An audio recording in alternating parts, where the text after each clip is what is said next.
बालासाहेब सावंत कोकण कृषि विद्यापीठ में किए गए शोध के तहत नामशेष हो रहे पारंपरिक कारला तिला की जगह एक नई प्रजाति कोकण कारला विकसित की गई है। ये नया उत्पाद 85 से 90 दिनों में तैयार हो जाता है और 35 से 40 दिन में फुलोरा बनता है। इसे जुलाई के अंत में पहाड़ों की ढलान पर 2 लाइन में 30 सेंटीमीटर की दूरी पर बोया जाता है। इसमें 40 से 41% तेल होता है और ये औषधीय गुणों से भी भरपूर है। इस सीजन में 50 किलो बीज जिले के किसानों को वितरित किए गए।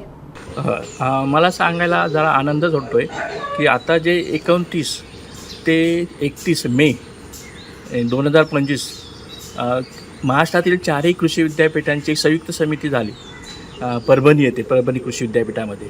तर त्या ठिकाणी संयुक्त समितीमध्ये आपली काळा हे जे पीक आहे कोकणातलं पारंपरिक पीक आहे, पूर्वी खूप याच्यावर संशोधन होणं बाकी होतं आणि ती जात जवळजवळ नामशेष होत चाललेलं पीक, तर ते डॉक्टर बाळासाहेब सावंत कोकण कृषी विद्यापीठाने त्याच्यामध्ये संशोधन करून काळा पिकामध्ये एक नवीन जात यंदा विकसित केली। तिचं नाव आहे कोकण काळा। कोकण काळाचं वैशिष्ट्य म्हणजे ही साधारणपणे 85 ते 90 दिवसात तयार होते। मग जर तुम्ही त्याचं पेरणी केली तर पेरणीनंतर 35 ते 40 दिवसांनी फुलोरा सुरू होऊन ती 90 दिवशी कापायला तयार होते। याची पेरणी साधारणपणे जुलैच्या शेवटच्या आठवड्यात करावी, म्हणजे पाऊस जरा कमी झाला जुलैच्या शेवटच्या आठवड्यात किंवा ऑगस्टच्या पहिल्या आठवड्यात जर याची पेरणी केली, डोंगर उतारावर केली, जिथे वरकस जमीन आहे, पाण्याचा निचरा होतो, अशा ठिकाणी चांगली उभी आडवी नांगरट करून 2 ओळीमध्ये 30 सेंटीमीटर अंतर ठेवून ती पेरणी करायची। हे बियाणं लहान बारीक असल्यामुळे, छोटं असल्यामुळे तुम्हाला पेरताना त्रास होण्याची शक्यता असते, म्हणजे एकाच ठिकाणी पेरलं जाईल म्हणून त्याच्यामध्ये थोडंसं वाळू मिक्स करायची दुप्पट प्रमाणात आणि वाळू मिश्रित हे बियाणं करून ते विरळ पेरणी करावी एका लाईनमध्ये।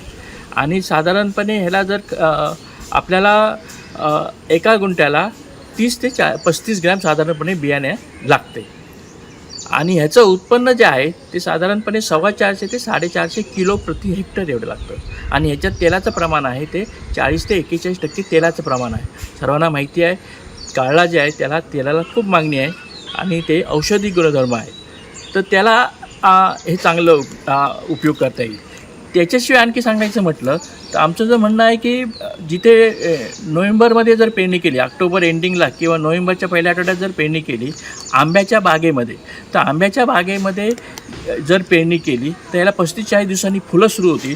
म्हणजे ज्यावेळी आंब्याचा फुलोरा असतो त्या आंब्याच्या फुलोराच्या वेळी परागीकरणासाठी काळा पिकावर ज्यावेळी मधमाशा येतात तर त्याचा उपयोग होऊन आंब्याचं उत्पन्नसुद्धा वाढू शकतं। म्हणजे शेतकऱ्यांनी नोव्हेंबरमध्ये किंवा ऑक्टोबर एंडिंगला आंब्याच्या बागेमध्ये याची पेरणी करावी, म्हणजे काळाचं तर थोडंसं उत्पन्न मिळेलच परंतु त्याच्यापेक्षा उत्पन्न आंब्याचं मिळू शकेल, की परपरागी होण्यासाठी त्याचा उपयोग होतो। कारण या पिकावर सर्वात जास्त म्हणजे मधमाशीचं प्रमाण खूप येतं। या हंगामात आम्ही जवळजवळ 50 किलो बियाणं शेतकऱ्यांना कोकणात विशेषतः रत्नागिरी जिल्ह्यामध्ये आपण वाटप केलेलं आहे। या हंगामामध्ये आता सध्या आमच्याकडे उपलब्ध नाही आहे, पण आता आम्हाला माहिती आहे याची मागणी वाढणार आहे, त्या प्रपोर्शनेट आम्ही बियाणं आता दरवर्षी तयार करणार आहोत। याचं वैशिष्ट्य म्हणजे तुम्ही केव्हाही पेरा, जर पाण्याची सोय असेल केव्हाही पेरलं तरी हे पीक तुम्हाला उत्पन्न मिळून जातं।